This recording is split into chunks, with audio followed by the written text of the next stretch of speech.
मित्रों, भविष्य दर्शन चैनल में आपका हार्दिक स्वागत है। जैसा कि हम पहले पढ़ चुके हैं द्वादश भावों के बारे में, उसी बात को आगे बढ़ाते हुए आज हम प्रथम भाव के बारे में या लग्न के बारे में विचार करते हैं विस्तार से। यहाँ पर आप ये कुंडली देख रहे हैं, ये लग्न कुंडली है। लग्न कुंडली में 5 का अंक यहाँ पर है। ये सिंह लग्न है। सिंह लग्न की कुंडली में मंगल और शुक्र ये विराजमान हैं। आज प्रथम भाव से हम विचार करेंगे शरीर की आकृति, रूप और व्यक्ति के स्वभाव का। तो किस तरह से हम इसका आकलन करेंगे, इसके लिए एक सूत्र आपको बताया है। सबसे पहले हम ये देखेंगे, ये हमारे ग्रह हैं, सूर्य, चंद्र, मंगल, बुध, गुरु, शुक्र, शनि, राहु और केतु। ये 9 ग्रह हमारे कुंडली में हैं। अब सबसे पहले हमको क्या देखना है कि सूर्य ग्रह की जो स्थिति है वो क्या है? स्थिति है शुष्क ग्रह की स्थिति है और उसका तत्व क्या है? अग्नि तत्व है। चंद्रमा के ये चंद्रमा जो है ये जल ग्रह माना जाता है और इसका जल तत्व है। मंगल शुष्क ग्रह माना जाता है, यानी कि नीरस ग्रह माना जाता है और इसका जो तत्व है वो अग्नि तत्व है। बुध भी जलीय ग्रह माना जाता है और इसका जो तत्व है वो पृथ्वी तत्व है।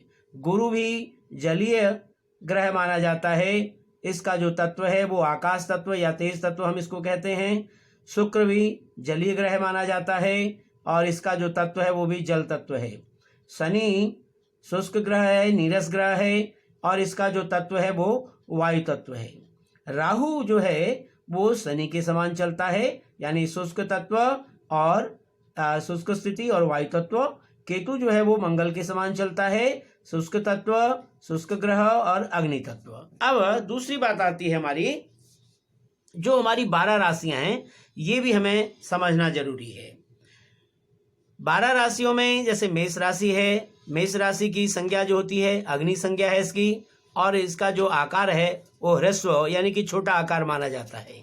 वृष राशि का इसकी जो संज्ञा है वो पृथ्वी संज्ञा मानी जाती है और इसका भी आकार ह्रस्व होता है, छोटा होता है। मिथुन राशि जो है इसकी वायु संज्ञा है और ये इसका सम आकार माना जाता है। कर्क राशि इसकी जल संज्ञा मानी जाती है और इसका सम आकार माना जाता है। सिंह राशि का अग्नि संज्ञा है और ये दीर्घ आकार इसका माना जाता है। कन्या राशि का पृथ्वी संज्ञा है और इसका दीर्घ आकार। उसी प्रकार से तुला राशि है, तुला राशि का वायु संज्ञा है और इसका दीर्घ आकार है। वृश्चिक राशि है, जल संज्ञा है इसकी और इसका दीर्घ आकार है। धनु राशि अग्नि संज्ञा और सम इसका आकार है। मकर जो है वो पृथ्वी संज्ञा है इसकी और इसकी समस्थिति है। कुंभ की भी जो है वो वायु संज्ञा है और इसकी ह्रस्व स्थिति है। और मीन की जल संज्ञा है और इसकी भी स्थिति ह्रस्व है। इस तरह से सबसे पहले कुंडली के लग्न भाव को जानने के लिए हमने, यानी ये व्यक्ति जो है किस प्रकार का होगा, इसके शरीर की आकृति कैसी होगी, इसका रूप कैसा होगा, इसका स्वभाव कैसा होगा, इन बातों को जानने के लिए हमें सबसे पहले ग्रहों पर जाना होगा, ग्रह की स्थिति पर जाना होगा, उसके तत्व को समझना होगा। ठीक उसी तरह से फिर हमें राशियों को देखना होगा और राशि की संज्ञा और उसके स्थिति को समझना होगा। अब मैं मुख्य बात आपको बताना चाहता हूं कि शरीर की आकृति को जानने हेतु मुख्य बातें क्या क्या हैं, कैसे हम इसको देखना है।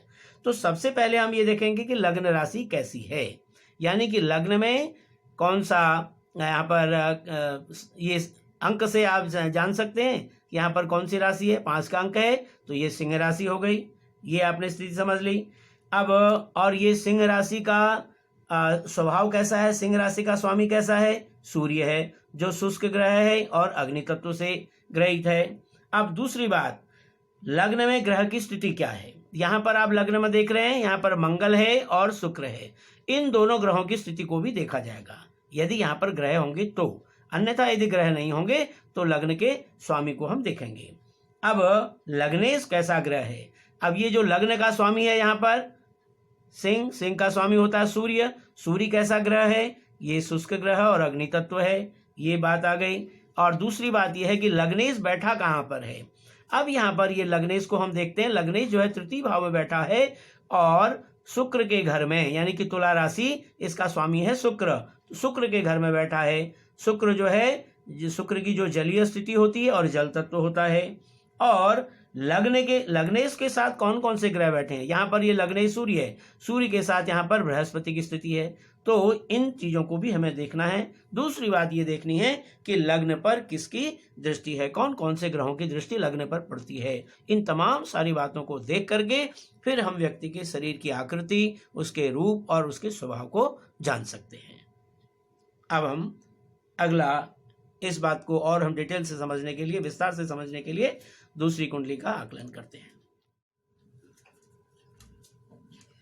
अब हम बात करते हैं राशि संज्ञाओं से शारीरिक स्थिति का ज्ञान, यानी जो हमारी अभी 12 राशियां मैंने आपको बताई हैं, उनकी संज्ञाएं बताई हैं, उन संज्ञाओं को देख करके और उस राशि को देख करके कैसे हम व्यक्ति की शारीरिक स्थिति को समझ सकते हैं। इसके लिए कुछ सूत्र आपको बताए हैं। पहला सूत्र है हमारा कि लग्न यदि जल राशि का हो और लग्न में बैठे हुए जो ग्रह हैं वो भी जो है जल तत्व वाले ग्रह यदि होंगे तो व्यक्ति का शरीर मोटा होगा। दूसरा नियम क्या कहता है, लग्न का स्वामी और लग्न कौन सा ग्रह है, यदि वो दोनों ही यदि जलीय राशि के हों, लग्न भी जल राशि वाला है और लग्न का स्वामी भी यदि जल राशि वाला है, तो शरीर कुछ ज़्यादा ही मोटा होगा, अत्यंत स्थूल शरीर होगा, भारी भरकम शरीर होगा। तीसरा सूत्र क्या कहता है कि लग्न यदि अग्नि राशि का हो, ये तमाम सारी चीज़ें आप पिछली बार अभी पढ़ चुके हैं, लग्न अग्नि राशि का है और लग्न में बैठे हुए ग्रह भी जो है वो अग्नि तत्व वाले यदि होंगे तो मनुष्य जो है बली होगा और दुबला पतला होगा, शरीर से दुबला पतला होगा लेकिन अच्छा वो होगा, बलवान होगा। अब चौथा नियम हमारा क्या कहता है, ये पहला नियम, दूसरा, तीसरा, अब चौथा नियम क्या कहता है, लग्न में यदि अग्नि तत्व हो या वायु तत्व हो, दोनों में से कोई भी एक हो सकता है, और लग्न का स्वामी जो है यदि पृथ्वी तत्व वाला होगा तो ऐसा व्यक्ति जो है उसकी हड्डियां काफी मजबूत होंगी और शरीर जो है वो ठोस होगा, सॉलिड शरीर वाला होगा। अब पांचवा नियम क्या कहता है कि लग्न में यदि अग्नि तत्व हो या वायु तत्व हो और लग्न का स्वामी यदि जल राशि में हो, लग्न का स्वामी यदि जल राशि का होगा तो यहां पर भी व्यक्ति का शरीर स्थूल होगा। छठा नियम क्या कहता है, लग्न यदि वायु राशि का हो और लग्न में बैठे हुए जो ग्रह हैं वो भी यदि वायु तत्व वाले यदि ग्रह होंगे तो ऐसी स्थिति में व्यक्ति का शरीर जो है वो दुबला होगा, लेकिन ऐसा व्यक्ति बुद्धि से बड़ा तीक्ष्ण बुद्धि वाला होगा, प्रखर तेज बुद्धि वाला होगा, ये हम जान सकते हैं। सातवां नियम क्या कहता है कि यदि लग्न में पृथ्वी राशि हो और वहां पर बैठा हुआ जो ग्रह है वो भी यदि पृथ्वी ग्रह हो तो ऐसा व्यक्ति नाटा यानी कि छोटे कद वाला होता है। आठवां नियम, लग्न पृथ्वी राशि, लग्न में बैठी हुई जो राशि है वो पृथ्वी राशि हो, पृथ्वी तत्व हो और लग्न का स्वामी भी यदि पृथ्वी तत्व वाला हो तो ऐसे व्यक्ति का शरीर काफी स्थूल होता है और दृढ़ होता है, बली होता है। नवा नियम क्या कहता है, लग्न में यदि पृथ्वी राशि हो और लग्न का स्वामी यदि जल राशि वाला हो तो यहां पर व्यक्ति का शरीर स्थूल होता है। लग्न की राशि अब कैसी है, उसकी ह्रस्व है या सम है या दीर्घ है, जैसी भी स्थिति होगी उसके अनुसार ही जातक के शरीर की ऊंचाई को हम देख सकते हैं कि व्यक्ति जो है वो काफी ऊंचे कद का है या सामान्य दर्जे का है या थोड़ा सा जो है छोटा है। तो ये स्थिति तमाम सारी जो है लग्न की राशि की दृष्टि से हम देख सकते हैं, उसकी ह्रस्व, सम और दीर्घ जो अभी हम पढ़ चुके हैं पहले। इन तमाम सारी चीजों का आकलन हमको करना चाहिए। अब उदाहरण के तौर पर मैं आपको बताना चाहता हूं, हमारी ये सिंह लग्न वाली कुंडली है। अब लग्न में आपने देखा सबसे पहले लग्न क्या है, हमारा सिंह लग्न है। और सिंह लग्न कैसा है, ये सिंह लग्न जो है अग्नि तत्व है और इसकी जो संज्ञा है वो दीर्घ संज्ञा है। अब लग्न में बैठे हुए जो ग्रह हैं, यहाँ पर ग्रह बैठा है मंगल और बैठा है ग्रह शुक्र। अब हम सबसे पहले मंगल को देखते हैं। मंगल क्या है, मंगल की जो स्थिति है वो शुष्क है यानी कि नीरस है और अग्नि तत्व है इसका, इसके अंदर गर्मी है, तेज है। और जो शुक्र है हमारा जलीय ग्रह और जल तत्व, ये यहाँ पर इसकी स्थिति है।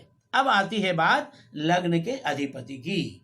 लग्न का अधिपति जो है 5वां अंक आप देख रहे हैं यहाँ पर, इसका लग्न का अधिपति बैठा है सूर्य 3रे भाव में, यानी कि ये शुक्र के घर में। ये तुला राशि है, तुला राशि का स्वामी है शुक्र।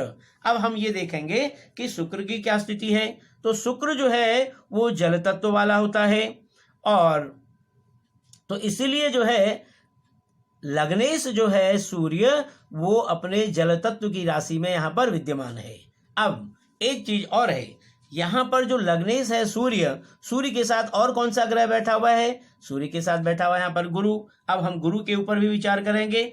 गुरु जो है कैसा है? गुरु है जल तत्व और तेज, यानी कि आकाश तत्व इसके अंदर विद्यमान है। तो इस तरह से हमने कुल मिलाकर के तमाम सारी चीजों को जब आकलन किया तो इसका निर्णय ये निकला कि ऐसा व्यक्ति, यानी कि जिस सिंह लग्न जिसके लग्न में है और लग्न में मंगल और शुक्र दोनों ग्रह बैठे हुए हैं, बाकी और किसी ग्रहों की कोई ऐसी दृष्टि इसके ऊपर नहीं है, इसलिए ऐसा व्यक्ति जो है शरीर से स्थूल होगा और दीर्घ होगा, कद काठी में अच्छा होगा और थोड़ा शरीर जो है इसका स्थूल होगा। ये हम निष्कर्ष पर पहुंच सकते हैं। इस तरह से हम किसी भी व्यक्ति की कुंडली को देख करके उसके लग्न भाव, उसके लग्न में बैठे हुए ग्रहों की स्थिति और उसके लग्नेश की स्थिति, उसके लग्नेश के साथ कौन कौन से ग्रह बैठे हैं, उन पर किन किन दृष्टि है और लग्न पर किन किन ग्रहों की दृष्टि है, इन तमाम सारी बातों का विचार करते हुए तब हम एक निष्कर्ष पर पहुंच सकते हैं और उससे हम व्यक्ति के स्थिति को पता कर सकते हैं,